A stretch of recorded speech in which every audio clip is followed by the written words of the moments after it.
So I'd be alone on a huge acreage. One night, I go into the kitchen to make tea, and I look outside to see the moon, and there was a face on the other side of the window. I scream, and it wakes up my aging husky, who starts to howl. Dude bolts. I call the cops and wait forever and look in my pantry. Next day, my husband and I ride on horseback of our whole property. We find a small makeshift cabin on the northwest corner. We find stuff stolen from our laundry line and canned stuff from our kitchen. He had pinned up selfies in the cabin he had taken while in our bed sitting on our daughter's child-sized dinner table. Oh, wow. You're like, that would scare the shit out of me. That would. Like, holy crap. And my thoughts are with the poor puppy. The poor aged husky. Yeah. The poor aged puppy. Oh, my gosh. Wake up, Bruno. Wake up. Ooh. What the hell? The cat just broke in. Oh, go away, kitty. I found it now. Her name is Nadine from Save Money in Winnipeg. She's a blogger for them. Oh, thanks, Nadine. Pod nod to you. Love the name Nadine. That's my second name and my namesake of my second cousin. There you go. Podcast to check out, she says. I'll save this for the end. We'll continue on. Okay. Because I just love talking about her podcast. Anyway. I know. It's all cool. I know. So, this will be a long episode, but that's okay. You guys like us. So. No, well, we can crap a bunch of shit out. This one is funny because I just want I just want to say this because this is like, when we're sitting in the pod lounge there, and you're like, I'm going to close the window, and I'm like, there ain't going to be nobody in the window, but this one is a smiling face in the window 20 feet above the ground. Oh. And this is from a person called KG Ranch. When we first moved in here, I kept thinking I'd hear someone walking in the house while I was alone. It's a flood zone, so the house is on stilts, and you can hear footsteps whenever anyone walks across the floor. Of course, this is Texas. So I just grabbed my handgun and go see if someone had come in. As you would. Also, my mother-in-law has a key, and when she drops and leaves things for us, she sometimes won't relock the door. I kept feeling like I was going to walk in a room and someone would be there, just feeling oddly watched all day for a few days. My husband didn't think anything of it, and then one night he jumped out of bed, grabbed the handgun, and started going through the house, slamming all the doors wide open. He said he heard banging in the kitchen, like someone was going through the pantry. He was adamant he heard somebody. Nothing. Doors still locked. My niece got home from her grandmother's house and a few nights later asked if she could sleep on a cot in our room. She's a teenager, not a small kid, so I asked her what was wrong.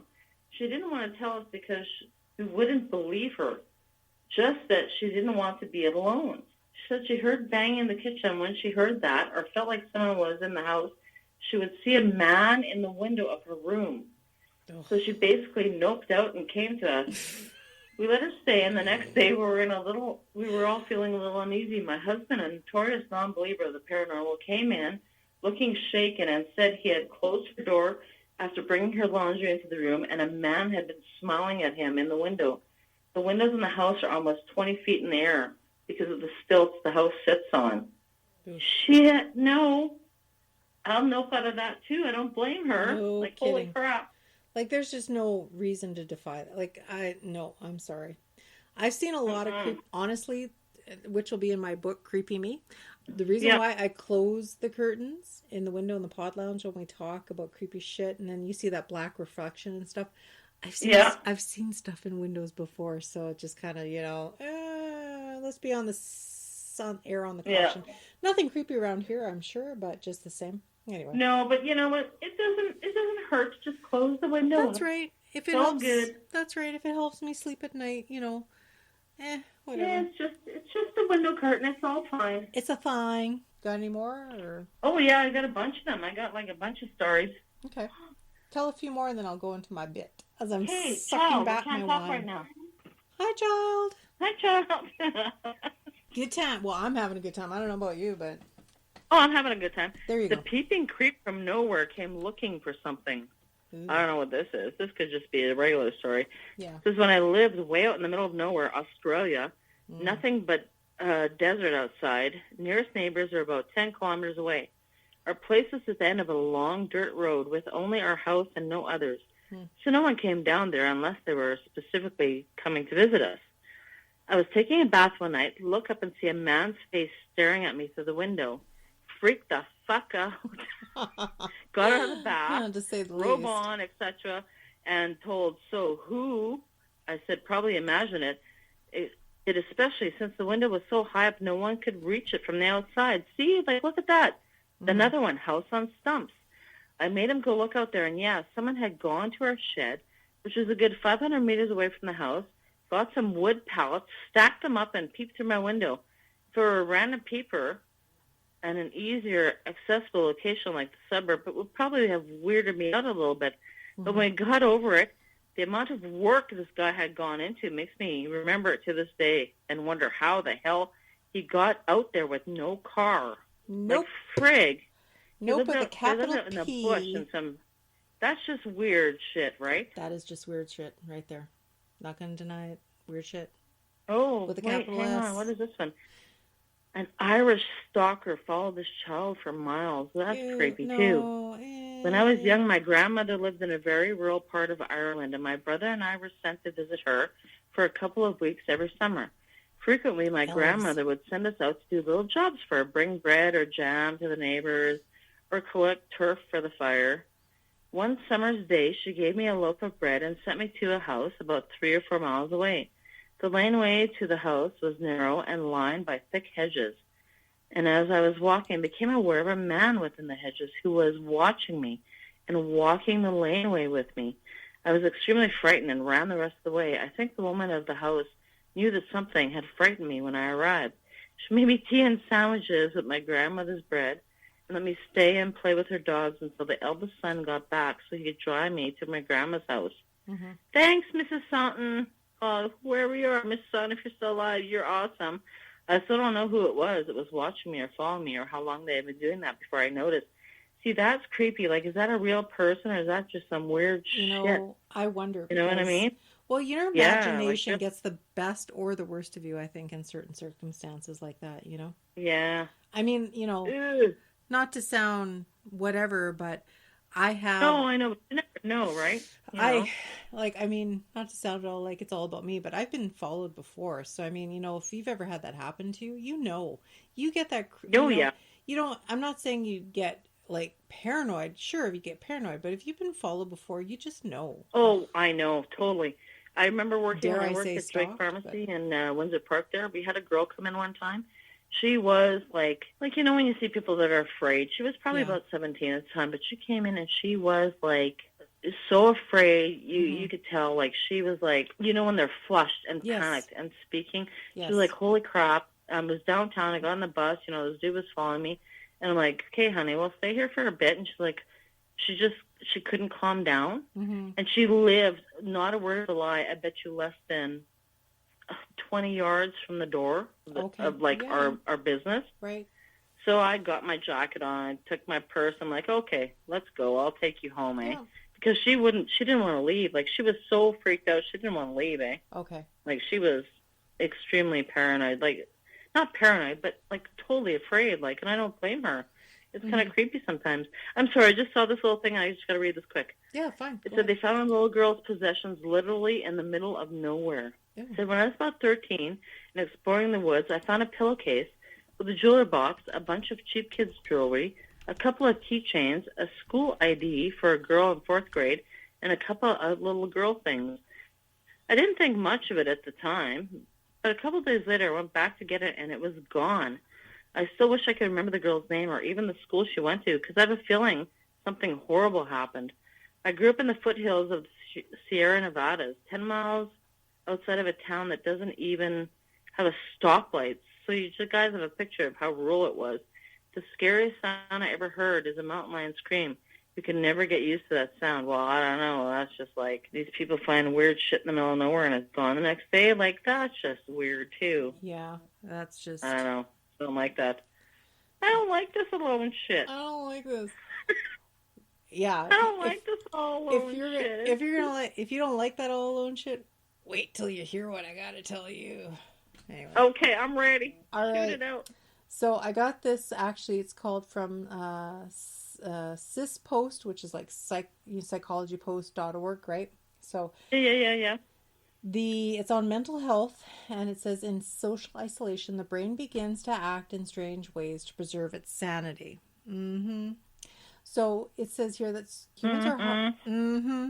And I apologize if I stutter. I normally do stutter, and I try to edit a lot of it out, but the wine's kind of got the better of me now, I think. So anyway, so it does say that humans are hardwired to interact with others, especially during times of stress. On the other hand, when we go through a trying ordeal alone, a lack of emotional support and camaraderie can increase our anxiety and hinder our ability to cope. Like, I so get that. Like, camaraderie, I'm all about the camaraderie. Yeah. You need that levity, Yeah. right? So, and it says this message is forcefully driven home in newly released thriller Shut In.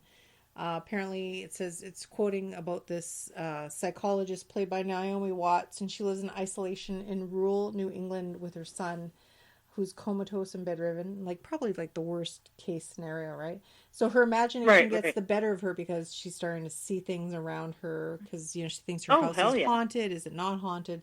So this is, we're going to add the haunting aspect. We always talk about the histories and the hauntings. So this self-isolation thing all plays into your psyche, right? So with a lot of movies, it's played out, right? The isolation vehicle for the madness-driven characters like Jack Nicholson in The Shining, Tom Hanks in Castaway, where he found this nice little ball to play with. Yeah. I could never watch that movie.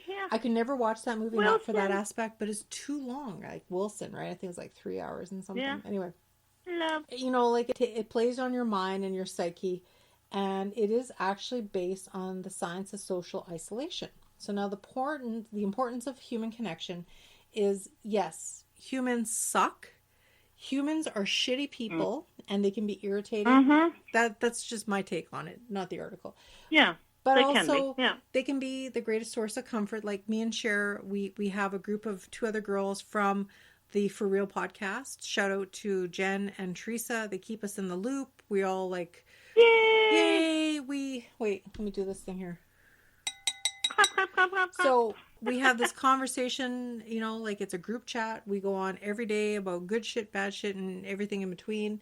We're all in different aspects of our life. So in saying that, we're in tune with the world, in tune with each other, and we support each other emotionally, because that's all we can do right now in a distant situation. But for sure, in saying that, people are your greatest source of comfort.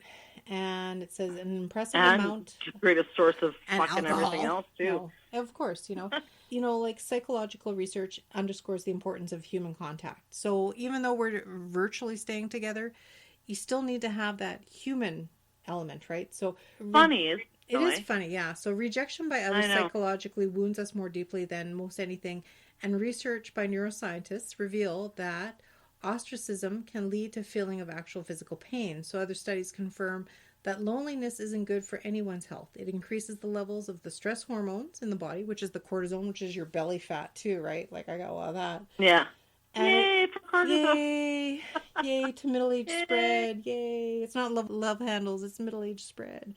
Happy. I got happy handles. That's right. It's happy fat.